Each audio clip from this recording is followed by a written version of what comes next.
Hello students. This video here is going to talk about the generational analysis papers. I have already provided a two-part video at Questions for the Professor that goes over the generational analysis papers, and I have also uploaded a document to the doc sharing area that also goes over these papers.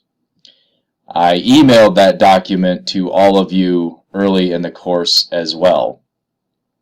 So what you see on the screen here is my sort of humorous way to introduce the first thing I want to talk about with regard to the papers, although this can also apply to the discussion board posts as well. What you see before you is the credible Hulk.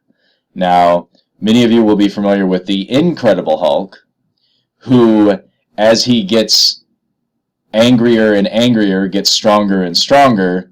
So the idea is you don't want to make him angry because then, he's going to Hulk out on you. Well, in the case of the Credible Hulk, you don't want to make him angry because he will always support his arguments with properly documented scholarly sources. So the first thing I want to talk about today is how to properly document the sources you use in your papers and in your discussion board posts, because I have noticed that this is something that a lot of you could use further assistance with. So I will be uploading a document to the doc sharing area that will have some quick examples of how to cite references from sources in your work, and we'll also have some examples of works cited entries. But we're going to go over this a little bit more in just a couple minutes here.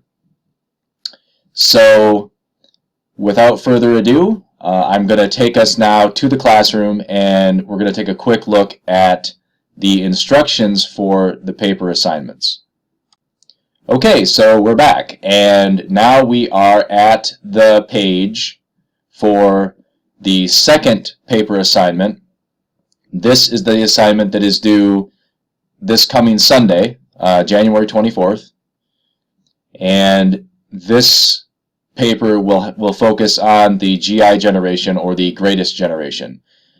Okay, so one of the first things I want to clarify about the papers is that you need to focus on one aspect of popular culture each week. Now, each week, as you can see already, the generation we look at, the era we look at, does change. So the course proceeds in chronological fashion from the early 1900s to the new millennium. So each week, we change generations, we change eras. Now, you keep the same aspect of popular culture that you've been talking about since the first week throughout the course. The reason for this is that over time, you then get to see how this one aspect of popular culture changes as the eras march on, changes with the times. So, again, you stick with the same aspect of popular culture from week to week. Now, I'm going to scroll down here. The papers do include now an audio introduction. You can see what I'm doing right now, of course, is using a little bit of video screen capture, and then also audio, my voice. Now, if you're unsure how to create an audio introduction and upload it and so forth, just let me know. But the program I'm using right now is actually free. You can get a free version of it. It's called Screencast, and you can get a free version of this if you Google it. But I will have more information on the audio introductions next week. I'm going to do one of these videos each week, and the one for next week is going to have more information on making an audio introduction. Okay, now another thing I want to point out here on the screen right now, you can see all of the different generations that we're looking at throughout the course. So here you see the lost generation, the greatest generation, the silent generation, and so on. Okay, now notice here the coming of age date range. Okay, so what this means is these are the years you want to focus on when you're talking about the eras in your papers. Okay, you want to focus on the years in which the generation came of age. The reason for that is that we're looking at how people experienced popular culture as they were coming of age, not when they were born. So in other words, for the greatest generation, you would not talk about popular culture between 1901 and 1929. Reason being, those are the years in which the members of that generation were actually born, so they were just babies. You would talk about popular culture as it existed in these years right here, when they were coming of age.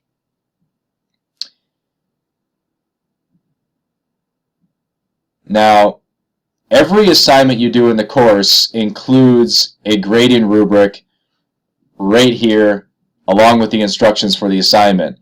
Very important that you pay close attention to this grading rubric. Okay, these are the categories that I use to grade your work. Read these carefully. This tells you clearly what kind of things are involved in creating these papers, what kind of things you need to have in your papers, as well as the discussion board assignments. The discussion board assignments have grading rubrics posted as well. So read these carefully, very carefully, okay? And you're going to notice here, and this is particularly relevant to what I'm going to be talking about next, the last two categories deal with MLA citations and MLA manuscript formatting. Okay, that means modern language association. So there are two main format and citation styles, modern language association and American Psychological Association. So MLA, APA. We are using MLA in this course.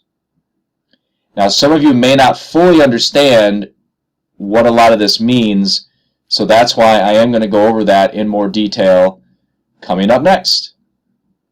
And we are back. All right, now what you see on the screen before you right now is the Purdue Online Writing Lab, or the OWL for short. I have included the website HTML for this page right below where this video is embedded at Problems and Solutions for Week 2. So you will know exactly how to get back to it. Okay, make this website your friend. Okay, if you have any questions at all about how to cite sources, about MLA formatting, about avoiding plagiarism, even about developing a resume, this website will be invaluable to you, okay? So, look off to the right side of the screen here, okay, and you're going to see some links. Notice that the third link down is MLA 2009 Formatting and Style Guide. Click on that. And you will be taken to this screen. Now, notice here on the left, you have MLA in-text citations, MLA formatting for quotations, MLA endnotes and footnotes, MLA works cited page for books, for periodicals, for electronic sources, for other common sources, for additional resources, MLA abbreviations, and so on. There are a ton of resources at this website that will answer any question you have about how to cite something in MLA format. So, one thing to clarify, however, when I say that you need to cite your sources, that means a works cited page. Now, there's a difference between a works cited page, which is this right here, A works cited page is where you list the authors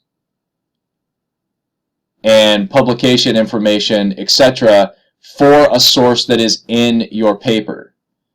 Okay, so the works cited page basically says, these are the sources I used in my paper, but that's all it says. Okay, it does not tell me what references from those sources are in your paper. It just tells me what sources you used in your paper. So you also need to understand how to make in-text citations.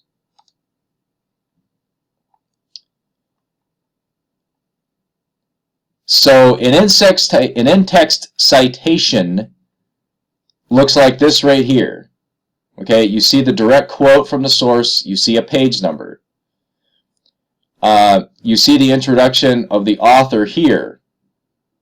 That means I could go to the works cited page and I could find that author and I could find the source that was used for this reference. Okay, so you still need to do that in your papers too. Having a works cited page is great. That's a good first step. But you also need to provide in-text citations like these, right here. Okay, and this website will give you all the information you need about how to do that, as you can see. Lots of information here for you on that.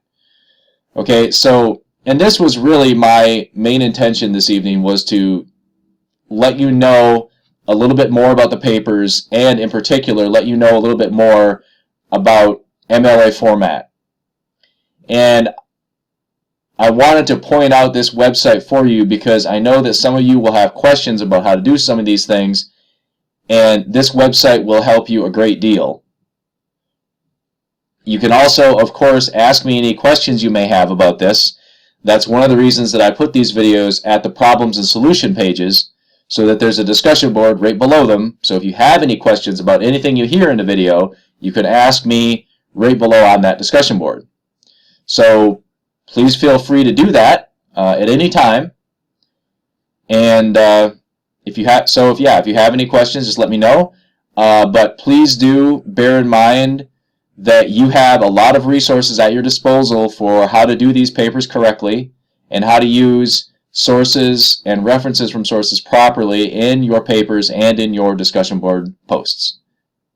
Thank you, and I look forward to being in the class for the rest of the session with you.